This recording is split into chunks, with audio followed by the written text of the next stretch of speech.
को एनओसी जो है मिल जाता है। प्रोसेस वैसे जनरली वही है, जिस ऑफिस के अंदर आप काम करते हैं वहाँ पे आप लेटर लिख के दीजिए कि मेरा इस पोस्ट में सिलेक्शन हो चुका है और ये एप्लीकेशन फॉर्म जो है हमने अपने अपॉइंटमेंट से पहले ही फॉर्म फिलअप कर चुके थे।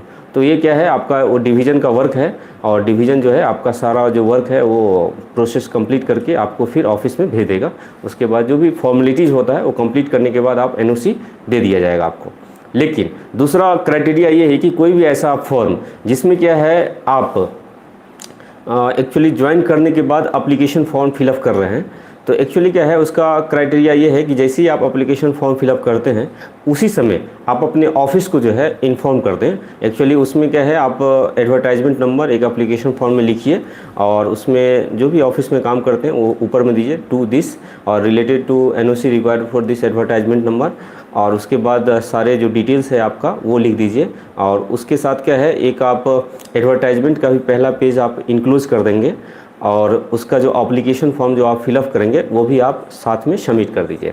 और ऑफिस में मतलब ऑफिस जिस भी ऑफिस के अंडर आप जो काम करते हैं वहाँ पे जाके आप उसको सबमिट कर दीजिए।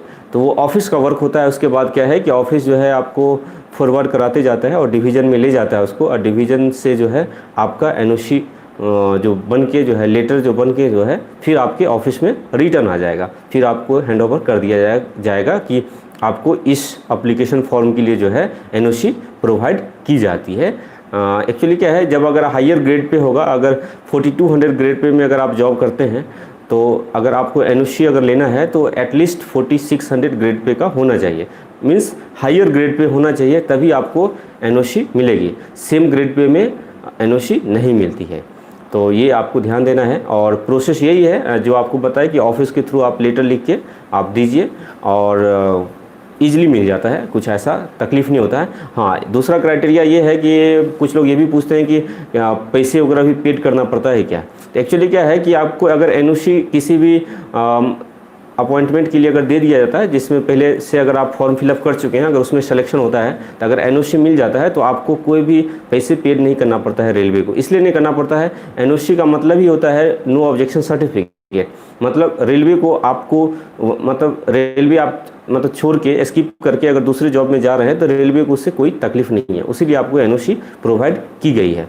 अगर उनको अगर तकलीफ होती तो आपको एनओसी नहीं देती, और नहीं देती तो उस केस में आपको क्या है रिजाइन दे के जाना पड़ता, और रिजाइन देकर अगर जाएंगे तो उस केस में जो भी आपका वो जो ट्रेनिंग पीरियड का जो सैलरी मिला है वो सारे आपको पेड करना पड़ता है, और उसके साथ कुछ इंटरेस्ट भी है वो भी पेड करना पड़ता है। वो सारा आपका डिटेल्स जो है ऑफिस आपको बता देता है जैसे ही आप रिजाइन देंगे। तो एक्चुअली वो भी क्राइटेरिया है, अगर 5 साल सर्विस कंप्लीट हो गया है तब तो आपको कोई प्रॉब्लम नहीं है, तब तो आपसे कोई भी जो अमाउंट जो है ट्रेनिंग पीरियड में क्या मिला नहीं मिला उसके लिए नहीं मांगेगा। अगर सर्विस जो है 5 इयर्स कंप्लीट नहीं हुआ है तो उस केस में जो है वो पेड करना पड़ता है, वो जो अमाउंट जो है ट्रेनिंग पीरियड का अगर रिजाइन देकर आप जाते हैं तो।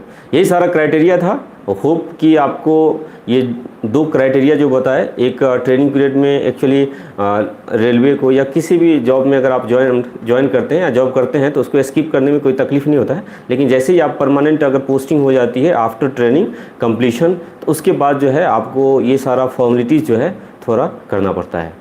एक्चुअली ट्रेनिंग पीरियड का जो जॉब होता है वो जनरली आपको माना जाता है कि ये परमानेंट पोस्ट परमानेंट जॉब नहीं है। जैसे ट्रेनिंग के बाद का जो फाइनल जो आपका प्रोसेस होता है उसमें आपका ये सारे करना पड़ता है, मतलब एनओसी वगैरह से रिलेटेड।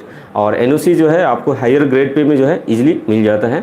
आपको जो प्रोसेस बताया, जो एप्लीकेशन फॉर्म फिलअप करेंगे तो उसी समय जो है आप अपने ऑफिस को इन्फॉर्म कर दीजिए, और ऑफिस के थ्रू जो है डिवीज़न के थ्रू फिर आपके पास ऑफिस में आ जाएगा, और आपके पास वो सारा जो है एनओसी आप रख लीजिए। जैसे ही अगर बाय द वे अगर फ्यूचर में अगर आपका सिलेक्शन हो जाता है तो आप वो एनओसी के थ्रू जो है आप फिर एक बार डिवीज़न को इन्फॉर्म करेंगे, या अगर इंटरव्यू वगैरह का प्रोसेस है तो उसके बाद फिर आप एनओसी रेलवे दे देगी। उसके बाद फिर आप स्किप करके दूसरा जॉब ईजिली ज्वाइन कर सकते हैं। कंडीशन यही है कि हायर ग्रेड पे होनी चाहिए।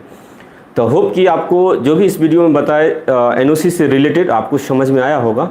और भी कुछ क्वेरी हो तो ज़रूर आप कमेंट कीजिए, नेक्स्ट वीडियो में ज़रूर कोशिश करेंगे बताने का। अगर आपको अगर हमारा चैनल अगर अच्छा लगता है तो ज़रूर आप लाइक, सब्सक्राइब और शेयर कीजिए। धन्यवाद।